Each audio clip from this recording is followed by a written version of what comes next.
you, Greta. For those of you who don't know me, my name is Veronica.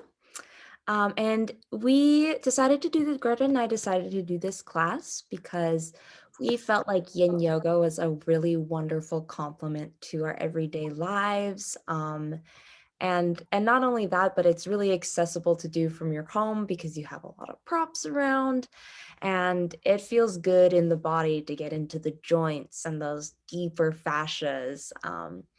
But we usually start this class with like a little anatomy briefing of what we're gonna be stretching and compressing in our poses, and the tissues we'll be working with. But today, Greta and I decided to mix it up. So we both watched the documentary My Octopus Teacher on Netflix and became so interested with the anatomy of the octopus and how it worked, and how it was the coolest thing ever. What is it? It's like a shelf. It's like a mollusk. It's a mollusk, with no bones. So we decided to do kind of a really deep hip opening class. So we're going to work into our hips today. But we decided to do it based on cool poses that the octopus also does. So I'm going to share my screen. Oops. Done. Okay. Can everybody see that? Got thumbs up. Okay, so the first pose, this is the octopus dashing away from either a predator or just swimming through the sea. And we thought it looked a lot like Paschimottanasana, the forward fold, where your hands are reaching for or touching wherever you are, your feet. And we just kind of thought it really looked like those tentacles of the octopus. And the little fact we have here is that marine biologists are careful to distinguish between arms and tentacles. If the invertebrate structure has suckers along the entire length, it's called an arm. If it only has suckers at the tip, it's called a tentacle. So by this standard, most octopuses have 8 arms and no tentacles. What? The next pose, we're doing dragon. And so the octopus have these they have like these 8 arms, and 2 of them are actually under their body, and they use those 2 to walk along the sea floor. So we thought it looked a lot like dragon, the way he was kind of moving. And that's my cat staring at me. And the fact is 2/3 of an octopus's neurons are located along the length of its arms rather than its brain. So it's neurons, it's like, it's things that are telling them to like react, are also just in their little tentacles and their brain. So they're super smart. They've got their brain everywhere. The next is supported fish. And we thought it looked like this octopus. I don't know, kind of beautiful starfish moment. And the fact is that all vertebrate animals have 1 heart, but the octopus is equipped with 3 hearts. One that pumps blood through the body, including its arms, and 2 hearts that pump through the gills and the organs that enable the octopus to breathe underwater and harvest more oxygen. So next we have, here's the video. So this was a very pivotal, scary scene in the movie when this shark attacked the octopus, and that's the octopus in its mouth. And the shark is called the pajama shark. It does this like twisting thing to try to get its, kill its prey. And so we thought that looked like Twisted Root. our final supine twist, which you see here on the right. And then the fact is, when threatened by predators, most octopuses release a thick cloud of black ink composed primarily of melanin, which is the same pigment that gives human beings their skin and hair color. And this cloud is not simply a smoke screen that allows the octopus to escape, but it also interferes with the sense of smell, seeing that sharks are probably the ones hunting them, and sharks have a good sense of smell. And then I wanted to show some props for today's class. So we are doing a dangling pose, which you might need a chair, which I'll demonstrate in a second as to how you can use that. A scarf, since we're doing a half happy baby. And then of course the kind of usual block, pillows, towel, rolled up yoga mat, something of kind of soft support. So that's the octopus class. And now I'm gonna go and quickly show y'all what dangling looks like. So here's my chair. It's black. I hope you can see it. So in the dangling posture, which is just like a forward fold in vinyasa, but we're here for a few minutes, we sometimes find it's easier to use a chair and kind of dangle over. Oh, let me dangle over the chair and rest here and have it be more yin that way. Or come to the front of the chair and dangle like that. Or dangle like that. And dangling is a really deep flexion of the spine, and you're using gravity and the weight of your own head to create that stretch. So if you do need support for it, please experiment with the chair today. All right, and we'll be peppering more octopus facts along the way.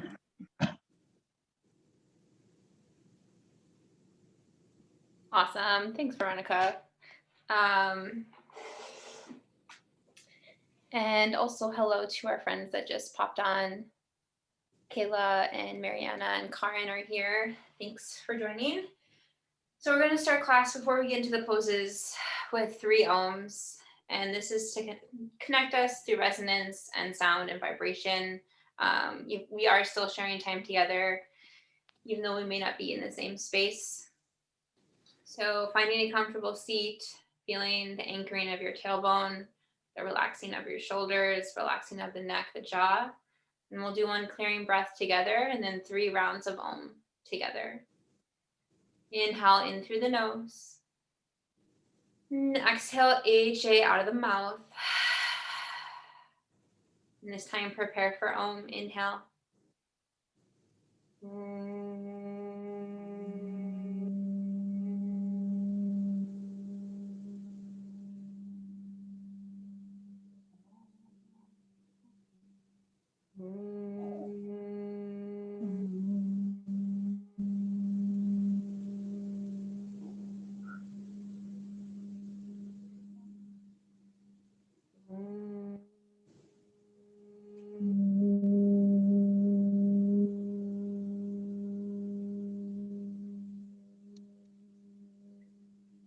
Inhale to breathe in. And exhale, release the breath out. And you can stay in a seat as you are and come to a seat and remove the glutes out from underneath you. We're going to start class in a butterfly forward fold. You can sit on something. You can sit on a book or a pillow to help tilt the pelvic bowl down. And then before you get into the fold, something that really struck me in My Octopus Teacher was the mobility of each of the suction cups on top of or underneath on the octopus's arms or the octopi's arms. And it made me kind of want to get into the hands and the feet. There isn't really a whole lot of yin poses you can do with your hands. So for this one, go ahead and take your right hand and interweave it in between each of your little toes. And it may take some finagling actually to get the hands and the feet. And this is a totally strange request. We often neglect our feet, rarely think about our toes. So interweaving the fingers. And if you can get both hands, I know it can be a challenge. I am going to give a halfway point. So if you want to just switch at the halfway point to the other side, you are welcome to do that. I kind of need both hands to maneuver them in. I'm going to go ahead and start the timer. And you're welcome to take this upright. This can be plenty. We definitely want to leave a lot of distance in between the ankles and the pelvis. Or you're welcome to fold forward. And when you fold forward, it's okay to let the spine round. It's okay to let the neck be heavy. And you can invite any props into your practice. Take a pillow to put under your chest. You can put several pillows under your chest. Really invite the experience of being supported into your practice. And I'm going to briefly break down yin. So yin, in terms of anatomy and physiology, stresses and compresses the connective tissue, the ligaments, the bones, and also the joints. And when you get into fascia, I remember this week, I often compare fascia to the underneath part of an orange, that white fuzzy part. Like not only is it the white fuzzy part, but it's also the casing around the pulp of the juice, which is our muscles in the metaphor. But I remembered this week, there's also the metaphor of fascia being like a rope ladder. And if the fascia is really tight, there's going to be a lot of rings in the ladder, and it's going to be hard to bend the ladder because there's so many rings if you're climbing it up. And if the fascia has experienced release, there's going to be a lot of space in between each of the rings that you're climbing, and thus there's going to be a lot more flexibility in the fascia and the connective tissue. So you can kind of think about it in terms of anatomy and physiology. But in terms of energetic sensations you are inviting into your body, yin is very yielding. It's very regenerative. It is allowing. It is deeply reflective. It requires a lot of deep listening. So if there was something in that list of adjectives that I just threw out that kind of stood out to you, I kind of like to choose one thing energetically and then kind of bring it back into my practice if I become restless during it, trying to kind of invite that quality in. And we are at the halfway mark. So if you want to unthread the hands, ooh, and then with the left hand, thread the fingertips in between the toes. And you may need to push them down with the right hand. Maybe you can do both hands. You may have more flexible toes than I do. And then coming back to a fold. And there are three tattvas, there are three tenets to this practice. And the first is to find the gentle edge, which we definitely already did in this pose. Your edge is 30 to 70% of your range of motion. Sometimes it's called pertinent depth. And the main thing here is you want to be able to sustain the pose for time. So once you get in, be like, okay, could I be here for like 5 minutes? And if the answer is no, pull the edge back. Or you can also grab like pillows or towels. Veronica talked about props about at the beginning of class. Yin is a really great complement for props. We love encouraging prop usage. And so meeting the gentle edge, the second thing is being still. And I think on days that people are very tired, sometimes stillness comes naturally. I also think stillness can be a huge challenge, especially if it's quiet, because sometimes that's when the mind really takes up the most space, can become the most loud. And so not trying to judge yourself or fix anything and trying to suspend judgment, criticism in those moments, and maybe direct your attention towards one of the words that we talked about, kind of the yin qualities, or also the breath is like the constant companion in the yin practice. And then lastly, we hold for time. We are just about at we're just past our final minute mark. And I give halfway marks and final minutes just so you can more easily surrender into the class, feel grounded, like, okay, I'm at the halfway mark, just because time can become really nonlinear when you're in the poses. Um, I guess the only other things I'll say is when we are done with the poses, move slowly. You don't have to rush out. I know sometimes it's like there's an urge to move quickly, but trying to move slow and also enjoying the release. Like that's very much a part of the yin practice. And we practice a lot of the yin poses in quiet, and that's really in alignment with the practice. It is almost like we're doing a bunch of little meditations. We will incorporate anatomical or energetic knowledge, or tonight octopus knowledge. Yeah, I guess I'm going to leave it at that. And we are coming up in the last few seconds here. And release the hands and slowly begin to unfurl your spine and close the legs like you would close a book, bringing the knees to touch. And doing anything you need to with your wrists, any free movement that your body is craving. Maybe it's something with the ankles, could be windshield by bringing up the legs. We just did a lot of external adduction. And we're going to move into dangling pose, which is very similar to ragdoll. Yin has different names. So if you come from another lineage, and we're going to do 1 minute, and then we're going to stand, and then we're going to do 2 minutes. And if you don't have a chair, you could do this without. I would definitely invite a generous bend into the knees if you're not going to use a chair. And if it feels like too much, just come into Paschimottanasana, seated forward fold, and it's basically, you're doing the same thing. But if you want to join me with the chair practice, I liked Veronica's idea of putting like a pillow over it, so it's kind of softening it. And I'm going to go ahead and set our timer. And you can choose to keep the eyes open. You can choose to find a soft focus, or you can shut the eyes down. And noticing what it's like to be upside down for an extended period of time.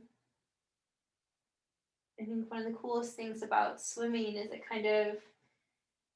feels like you could be floating in space because the water has so much buoyancy. And so thinking about, if you like it, I think it's fun, thinking about the octopus, how it drifts in the underwater, the currents, finding levity.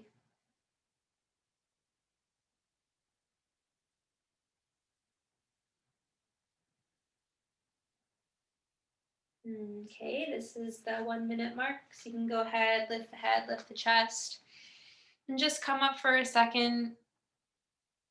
Maybe take some wiggles, and then go ahead and move back down when you're ready. And we'll hold this now for 2 minutes.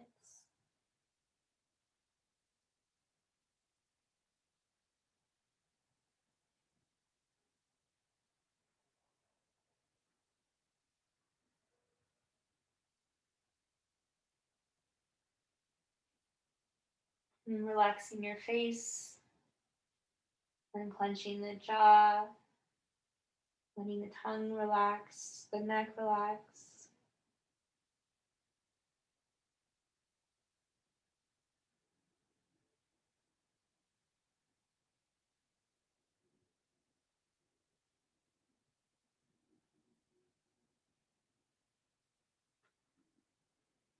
And this is the halfway mark.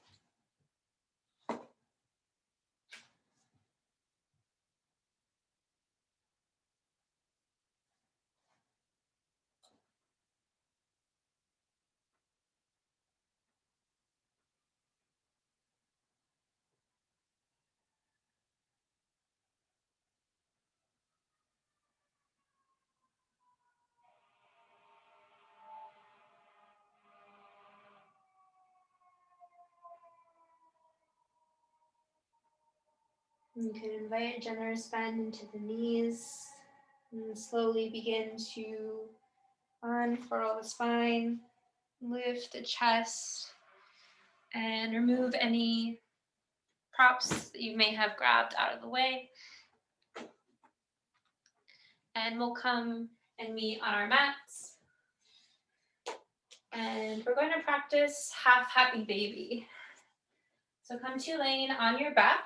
And on the way down, you can use a scarf, or if you have a strap or like a long sock or a pair of tights, or like it actually is best if it's a fabric that doesn't stretch, or a towel you could use. You don't need to use a prop either for this one, but it might be helpful. So coming to lay on your back and bend the right knee. The left leg can be out long, the left leg can be bent. Really, it's kind of up to you in this case. And then for half happy baby, grabbing for the outside edge of your foot, or you may choose to use a prop. So I'm going to grab this scarf here, and that way my arms are going to be much more passive in the pose instead of like them being extended. And in yin, we want to have the muscles passive pretty much always. So trying to find relaxation in the arms, and also maybe even experimenting with like the degree that your leg is bent. You may want to have it up. Maybe the leg kind of falls out to the side. Really finding depth here. I'm going to go ahead and do our timer. Get that going.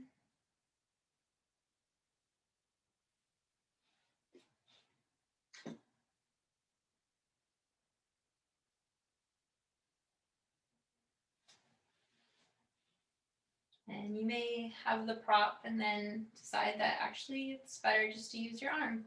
So really allowing yourself to be in dialogue with what's going on with your body and being like, actually, no, this is not what I want at all. And adjusting and adapting on the fly. Very much like the octopus.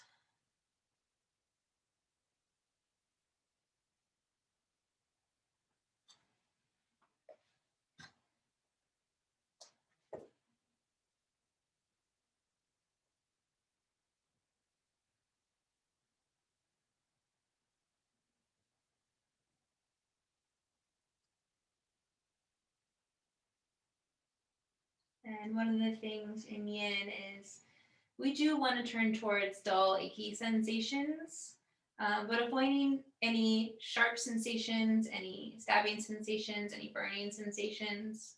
So this for me right now is invoking a lot of like dull achiness, turning towards that discomfort. That is definitely a part of the yin practice, just being there with it.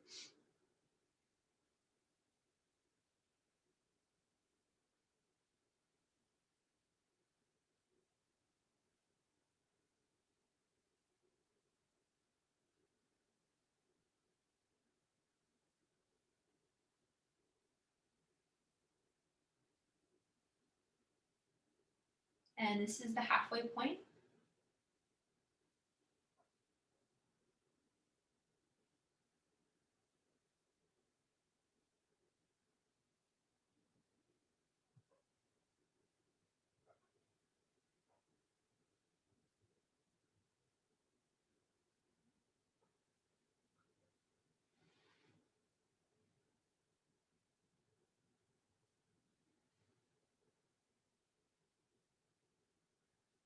It's a good time to assess your edge. Maybe you need to pull back a little bit.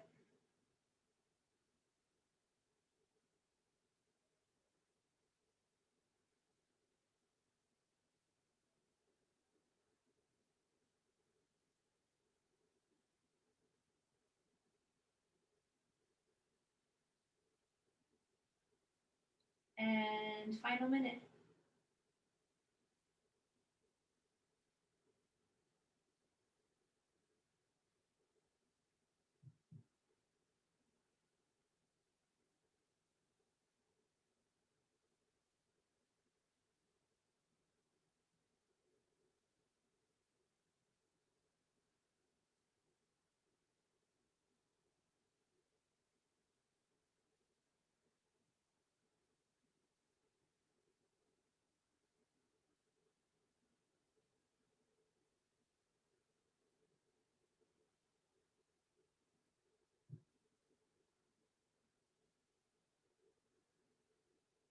And slowly begin to plant the foot down. Ooh, yeah, releasing that one feels so good. You can extend the leg out long, do any movement that is going to feel like a nice release. And then we will practice on the other side. So you can let the right knee be bent. You can also extend the right leg out long. And then for happy grip baby, grabbing for the outside edge. Some people grab for the inside edge in this pose. If it's accessible to you, I would grab for the outside edge, or you may utilize the scarf or the prop, whatever you have lying around. And also noticing, whoa, the difference from side to side. We tend to have a dominant side, and for me, my left side right now feels a lot tighter, and it's okay. Like honestly, like that's how our body has been in the world to compensate one way or another. So just noticing if that's the case for you too. It's a very common experience.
This is the halfway mark.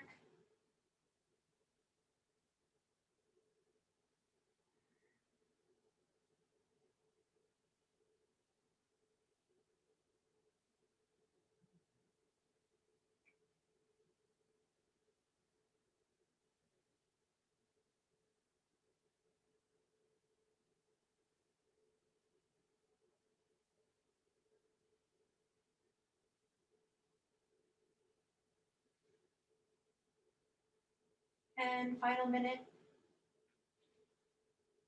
And even like taking a break if you need to. In terms of yin, this is going to be as intense or as extreme as it gets.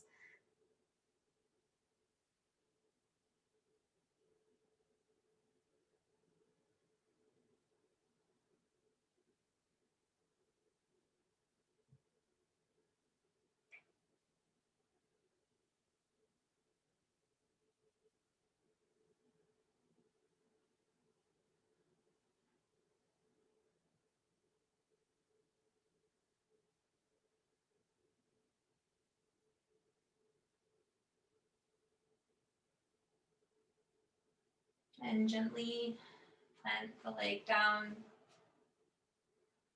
letting that sensation go.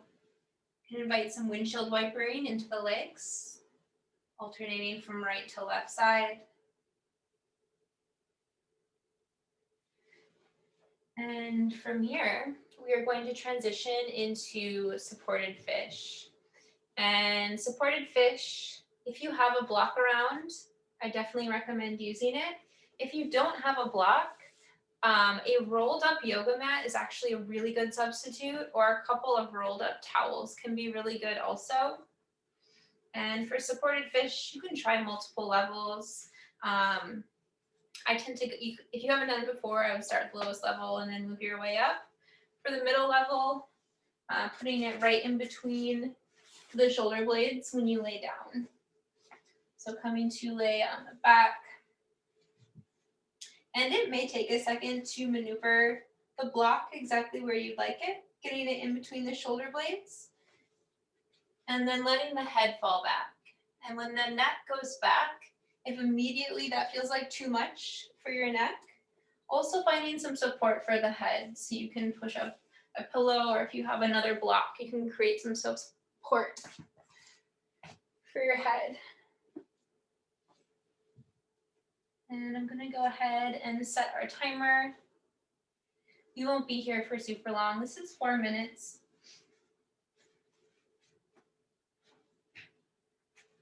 Maybe channeling that upside down octopus.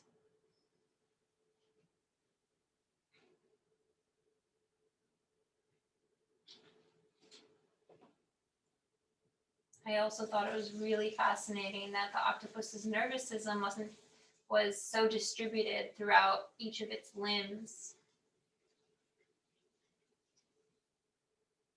And for our nervous system, when we're kind of vulnerable and exposed like this with the chest open, sometimes that can activate our fight and flight response, fight freeze response. Sometimes is thrown in there also. But also remembering like you're very much in a safe space practicing yoga. And so returning back to your breath, if it becomes rigid or heightened, knowing that you are strengthening the parasympathetic nervous system in this case, the rest and digest response.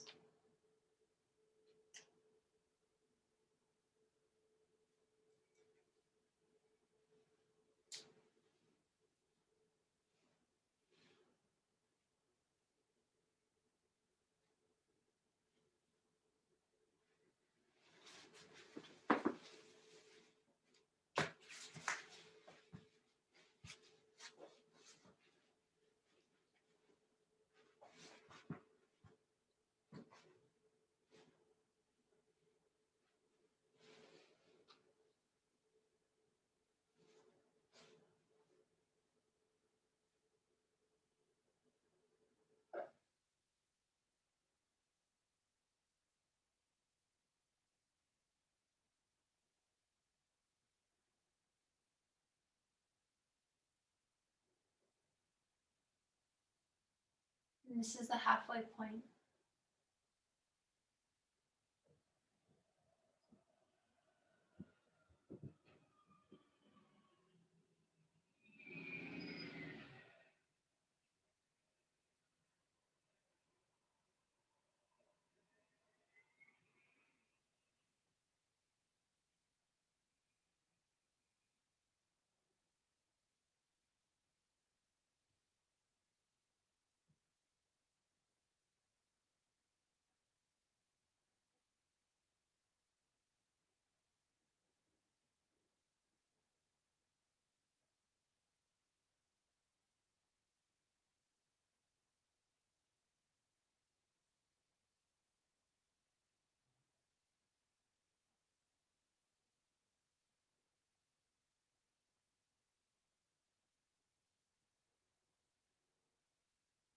And final minute.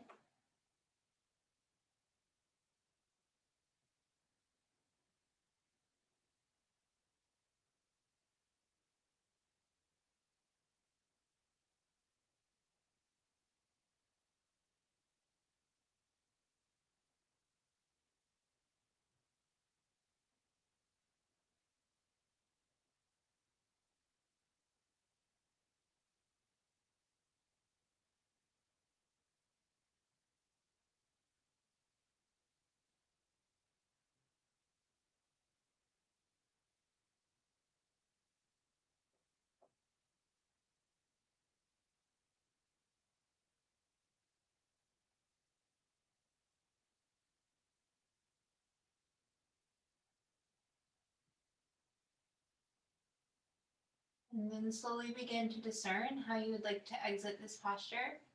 I tend to like to interweave my fingers at the base of my skull, so my head kind of feels supported.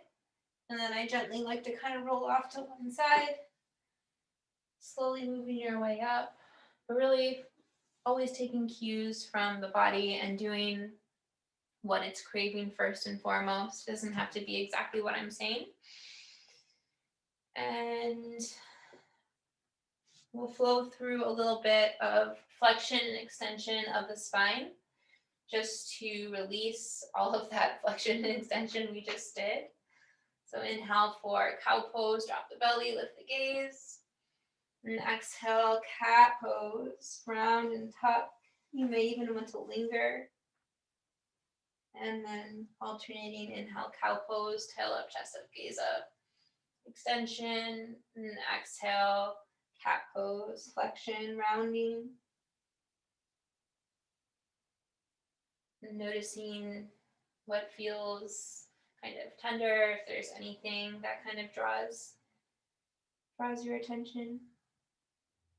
And also noticing what is super subtle, what is super soft, what is barely tangible. And then Veronica is going to lead us through the rest of class. Thank you, Greta. Wow, my hips already feel great. So we're in our tabletop position. And from here, we're gonna move into dragon pose, what's called dragon pose. In vinyasa, it looks a lot like the lunge. So we're gonna start by having our left foot forward and take the time to set this one up. I remember I took a Bikram class once and I had a scary moment where I thought I pulled my hip flexor in this pose. So going into it in yin, I'm extra careful. I like to place under my right knee, I'm gonna place a blanket to support the kneecap in this posture. And I'm not gonna sink too heavily into this front foot. You kind of want it to be like a lunge here. Oh, camera angle, yeah. Kind of want it to be like a lunge. And then you can also do, outside of supporting the knee, you can also bring a block and rest your hands on the block or rest on the knee like this. If anything's hurting or pinching, again, meet your gentle edge. Simply move out a little. The whole point is to stretch the front hip flexor of the body.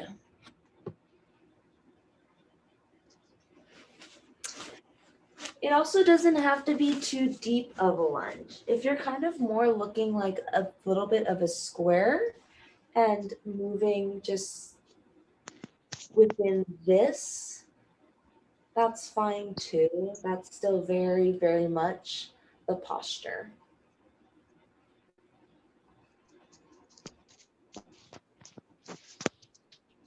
Timer's going, so we've been here for, we're gonna be in this, we're only 3 minutes.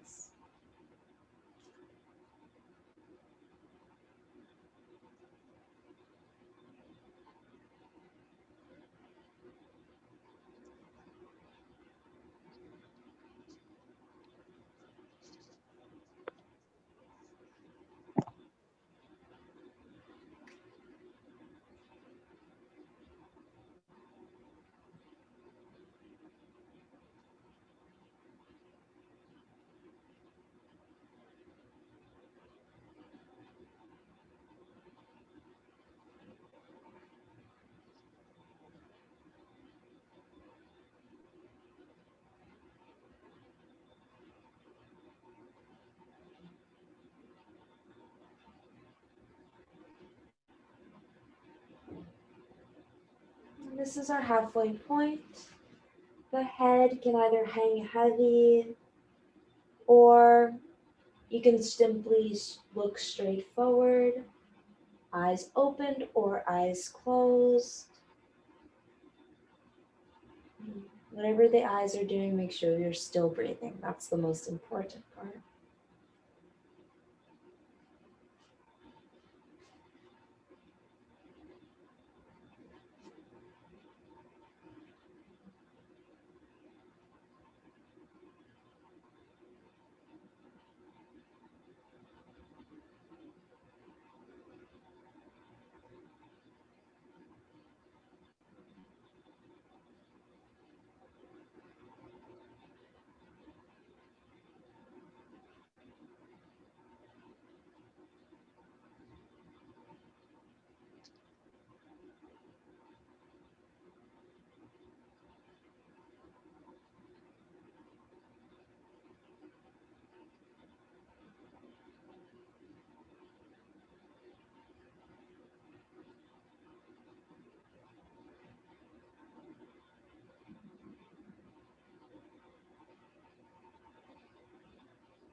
And over the course, take a deep breath in. Over the course of the next few breaths,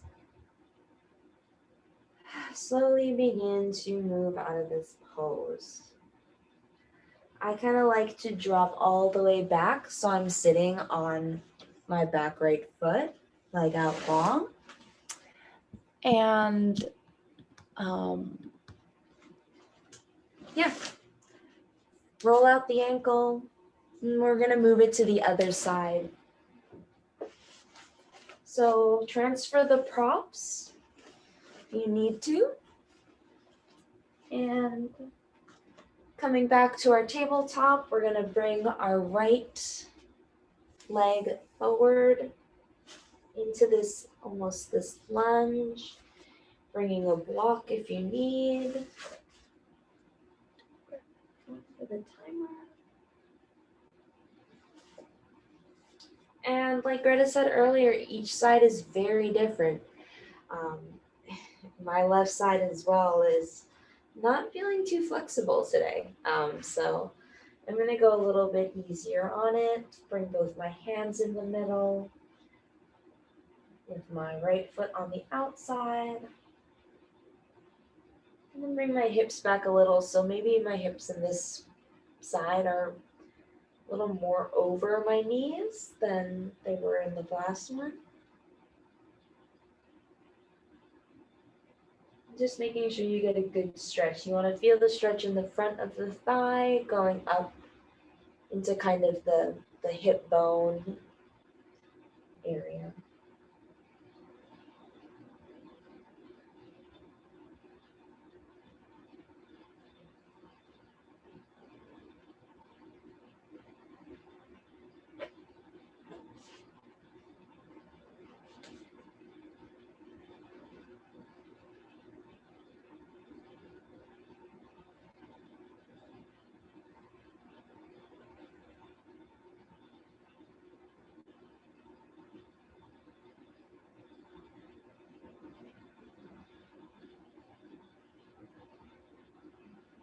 This is our halfway point.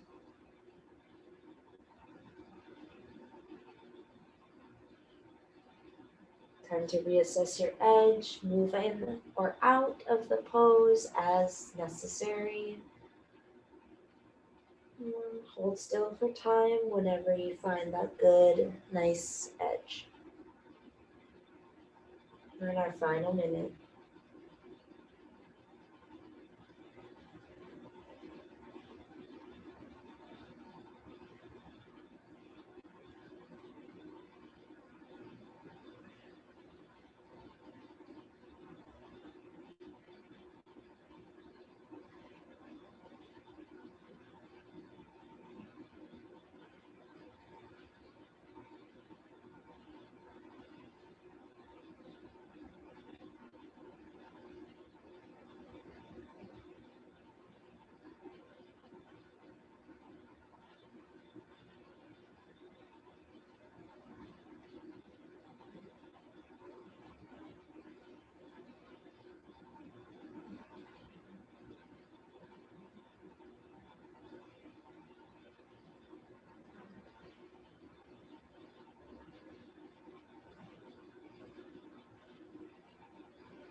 Over the course of the next breath, begin to release this pose, moving slowly. The hips don't like to be pulled. They like to move with the breath. Maybe coming to sit on your back heel, rolling out that right ankle, bringing the two legs out from underneath you, giving them a good wiggle. And here I want to give us some time to do any counter movements. I'm going to suggest, because we're about to go into a forward fold that's going to be held for, it's going to be our longest hold. I'm going to offer some neck rolls just to kind of show the neck some love. Maybe start giving it a couple twirls to one side, count to 3, And stop and switch it around. Let me give the shoulders some shrugs, shrug them back. 2, 3 times. Switch them up, shrug them forward. And our next hold is Paschimottanasana, the seated forward fold. Again, this is our longest hold, so prop it up. In order to get that kind of tilt of my pelvis, I choose to sit on the blanket, or you can move your buns out and kind of sit on the top of the tailbone so you can lean forward. Another thing you can do is support below the knees. Sometimes the backs of the knees, if the hamstrings are really tight or the quad or the calves are really tight, this pose can feel like a lot. So simply putting a pillow underneath them, so when you fold over, they're supported. Another thing I notice in this pose is sometimes the front of my hips pinch, and it makes it really too uncomfortable to stand for long. For that, you can also put a pillow right on that crease and fold into the pillow, and that'll help, relieve the gravitational pull of your body on that muscle. So finding that wonderful gentle edge of Paschimottanasana.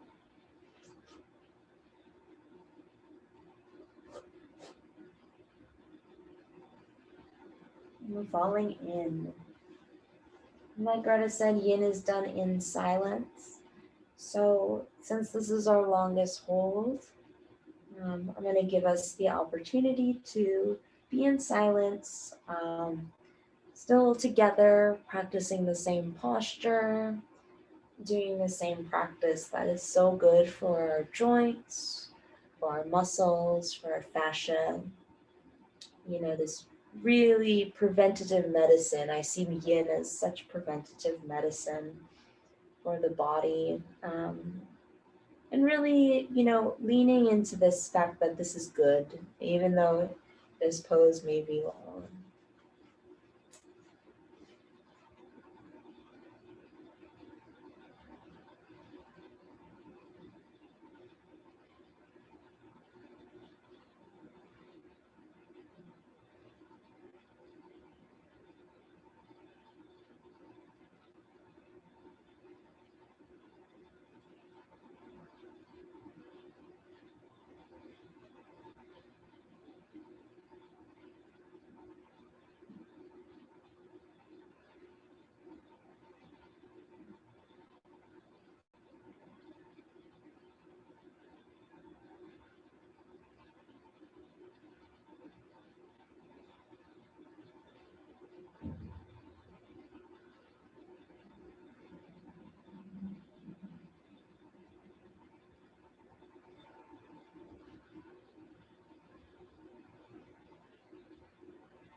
This is our halfway point.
This is our final minute.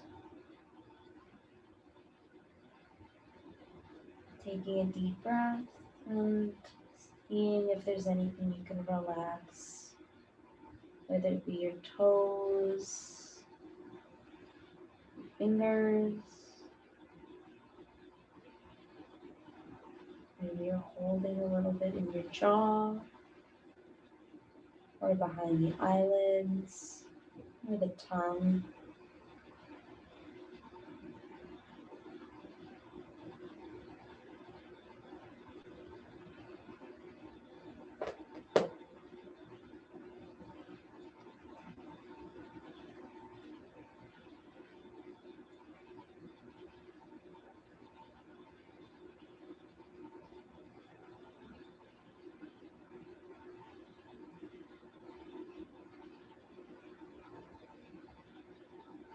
And over the course of, I'd say, give it 4 breaths. Begin to come up vertebrae by vertebrae. I almost like to use my hands too to support my push-up from the mat. Just to control the kind of steadiness and coming back up. Giving the shoulders a nice shrug. Oh, maybe taking the neck back. Whew. And rolling the base of the neck around, opening up the front, maybe opening up the mouth a few times to release the jaw. And we're gonna come to our second to last posture, our final twist of the evening. So come to lying on your backs, which is gonna feel great after such a long forward fold. Maybe hug the knees into the chest, roll around, massage the spine.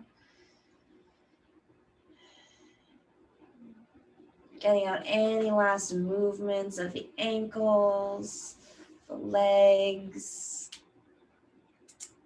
And we're gonna go into our final twist. And for this, we are doing the twisted root. We thought it looked a lot like the shark battle, the battle of the octopus and the shark, where the shark could, even though he was twisting around, could not get that octopus. So we're gonna twist our legs almost like eagle legs as you would in vinyasa. And we're gonna drop them off to the left side. So you wanna start by putting your right leg over the left leg, twisting like eagle legs, and drop them off to the left. So right over left. If you can only do one cross, that's cool too. If you can go all the way around and tuck the toe, that's great. You can have your arms out to a T. I sometimes like to have my arms overhead or my arms just on my chest.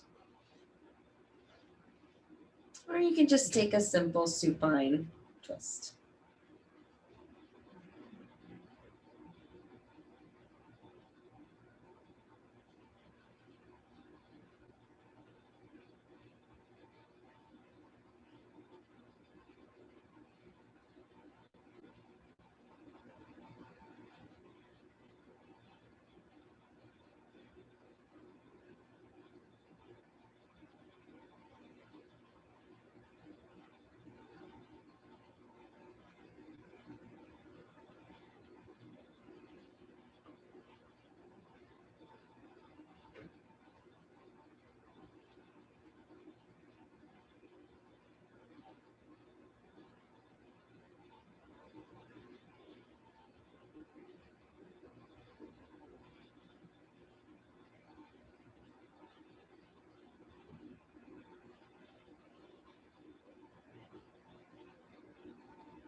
This is our halfway point.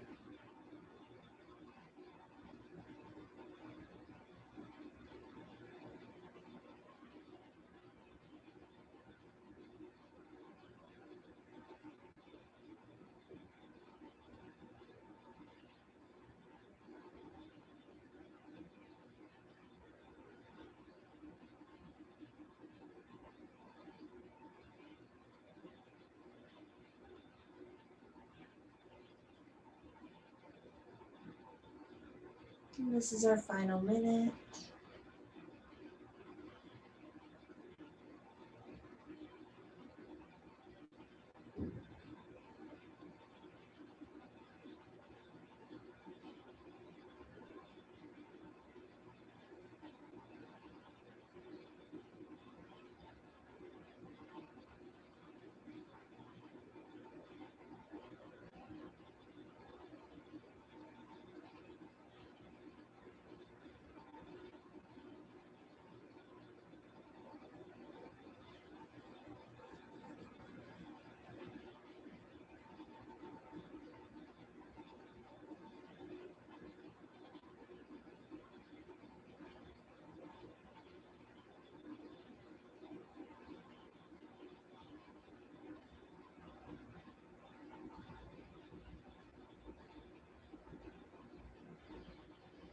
All right, bringing the legs back to center slowly,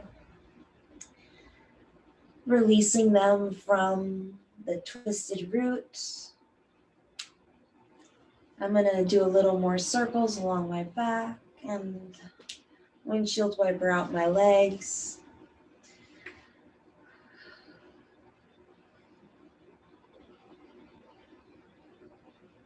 Kicking, rolling.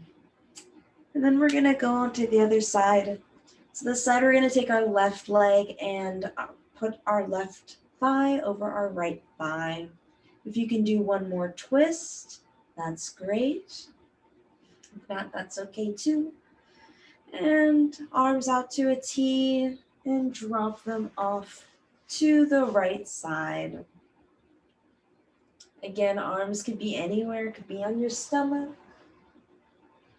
can be to a T, can be overhead if you want to really open up those ribs in the rib cage and kind of underneath the armpit. Notice how in this pose, there's so much compression going on between the pelvis, the two legs, the knees. And then there's compression in the middle of the spine where that twist is happening in the thoracic spine. And then maybe there's just a little bit of compression too in the ankles. Or just the pressure from the back of the head into the mat.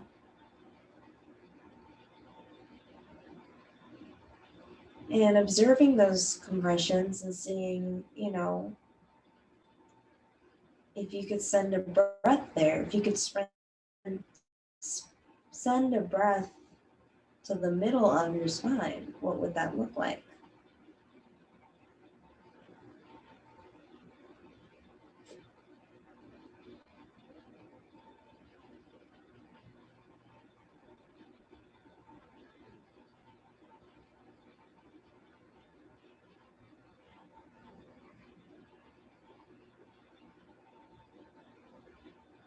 We're at a halfway point.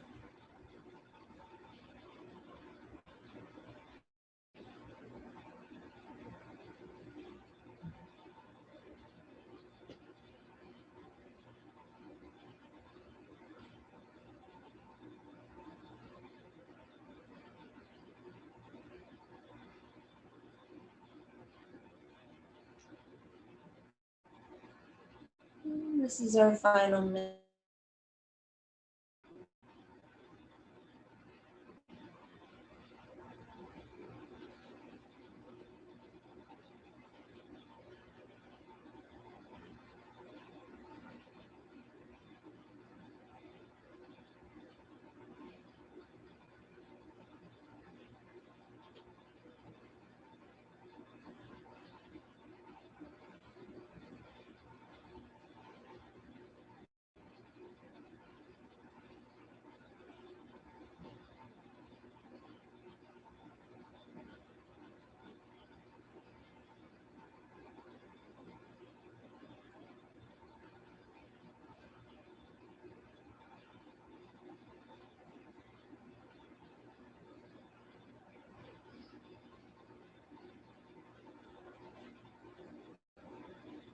All right, go ahead and release this pose by coming back to the center of your mat, bringing the knees back up, releasing that twist.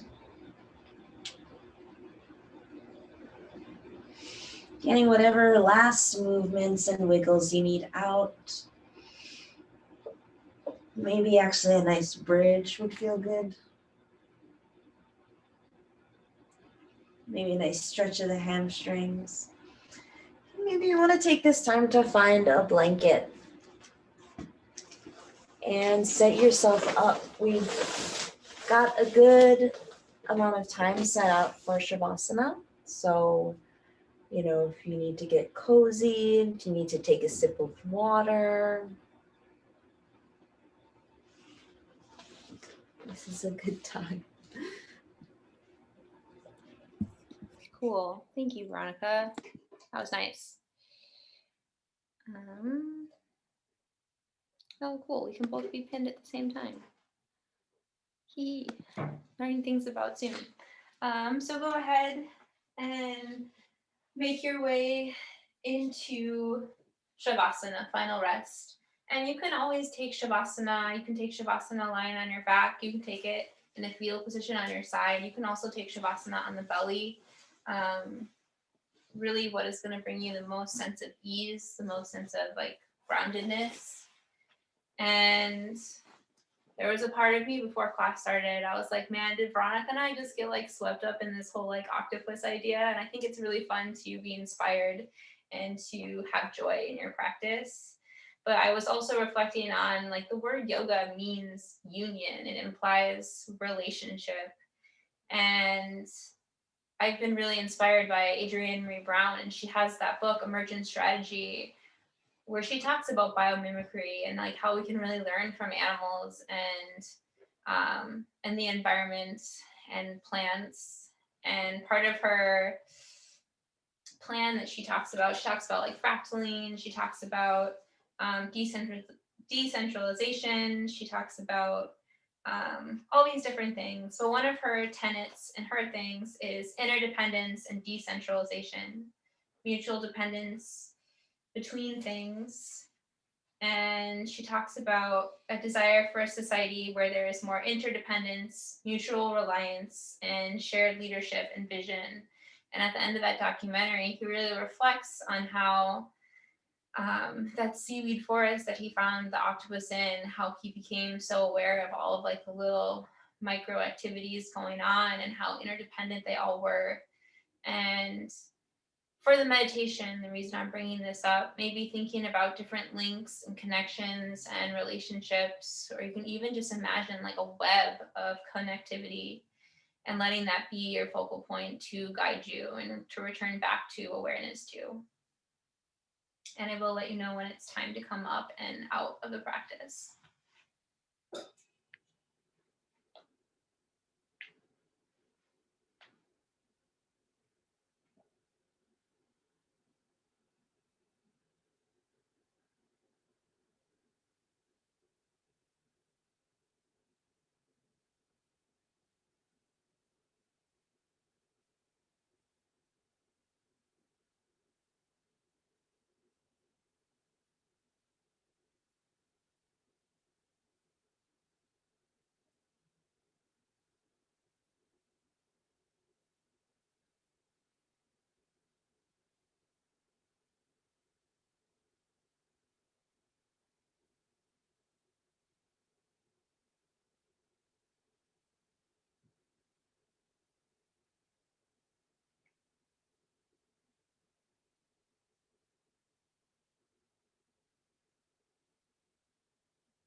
And if the mind is restless, directing it back to your breath.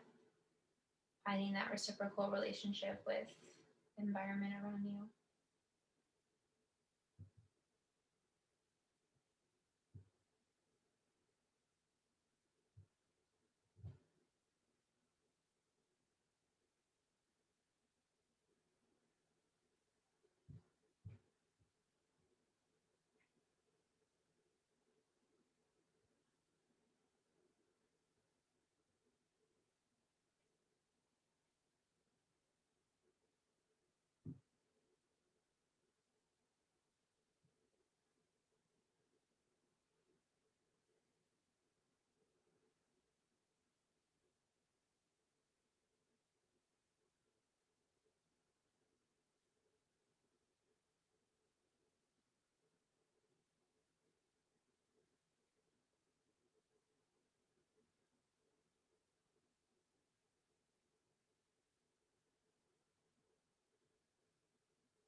And slowly begin to invite subtle movements back into your body,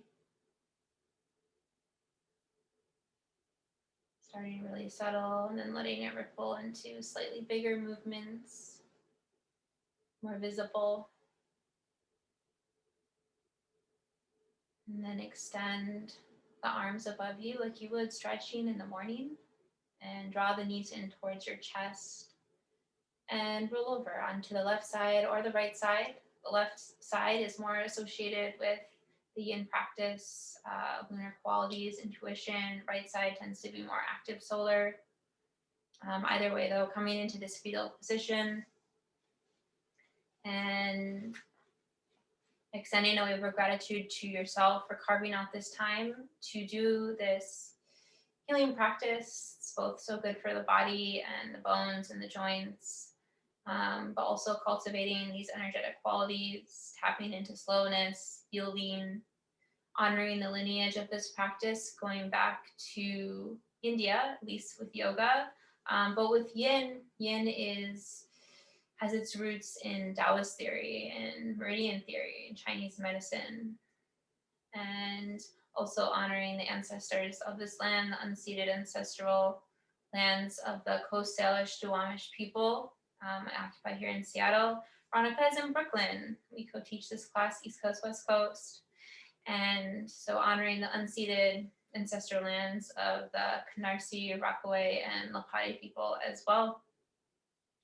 And gently pressing yourself up to a seat, and if it feels authentic to you, bringing the hands to heart center in this gesture of non-dualism. And I'm not sure if it's just because I'm aware of it now, but I've kind of noticed this cultural obsession with like being good or being bad. And I've really come to see that as the emblematic kind of obsession of our culture with the binary. Like there's a lot of ways to see non-dualism. And in yoga, we're practicing non-dualism. So not this extreme good or bad, but like the complexity and the nuance in between. There's a lot of depth there. And then bringing hands from heart center to third eye, strengthening connection between heart and mind. And bowing forward to seal in your practice. honoring the whole self, peace, and thank you. Really appreciate each of you taking the chance on this class tonight. Veronica and